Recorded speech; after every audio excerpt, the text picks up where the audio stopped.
നമ്മുടെ കമ്പനീൻ്റെ മുമ്പിലാണുള്ളത്. നമ്മുടെ വണ്ടി ഇപ്പം ഇങ്ങോട്ട് വരില്ല, റോഡിൻ്റെ പണി നടക്കുന്നുണ്ട്.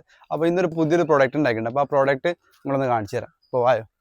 നമ്മൾ പറഞ്ഞ സോഫ ഭയങ്കര നൈസായിട്ടുള്ളൊരു സോഫയാണ്. ഡ്യുവൽ കളർ എന്നൊക്കെ പറയുന്നത്, ഡ്യുവൽ കളറിൽ വരുന്ന സോഫയാണ്.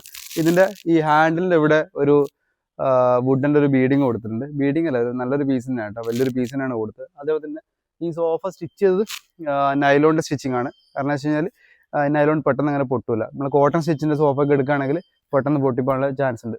ഇതിൻ്റെ ലെഗ് എന്ന് പറയുന്നത് മെറ്റൽ ലെഗാണ്. നമുക്ക് കണ്ടാൽ മനസ്സിലാവും, നീറ്റായിട്ടുള്ളൊരു ലെഗാണ് കൊടുത്തിട്ടുള്ളത്. പിന്നെ ഈ ബാഗ് എന്ന് പറയുന്നത് നമ്മൾ ഓൾവേസ് എല്ലാ സോഫകളും ചെയ്യുന്ന പോലെ തന്നെ റെക്രോണിൻ്റെ ബാഗാണ്. അതിൻ്റെ ഈ ഭാഗത്ത് ഈ പോർഷനിൽ നമ്മൾ വേറൊരു കളറാണ് കൊടുത്തിരിക്കുന്നത്. ഇതിൻ്റെ ഇവിടെ ഒരു ബട്ടണും കൊടുത്തിട്ടുണ്ട്. ഭയങ്കര കംഫർട്ട് ആയിട്ടുള്ള ഒരു നൈസ് സോഫയാണ്. അപ്പോൾ നമ്മുടെ കമ്പനിയിലെ പുതിയ പ്രൊഡക്റ്റുകൾ, എല്ലാ കമ്പനിയിലെ പുതിയ പുതിയ വിശേഷങ്ങളൊക്കെ അറിയണമെങ്കിൽ നിങ്ങൾ ഈ പേജ് ഇപ്പോൾ തന്നെ ഒന്ന് ഫോളോ ചെയ്തോ.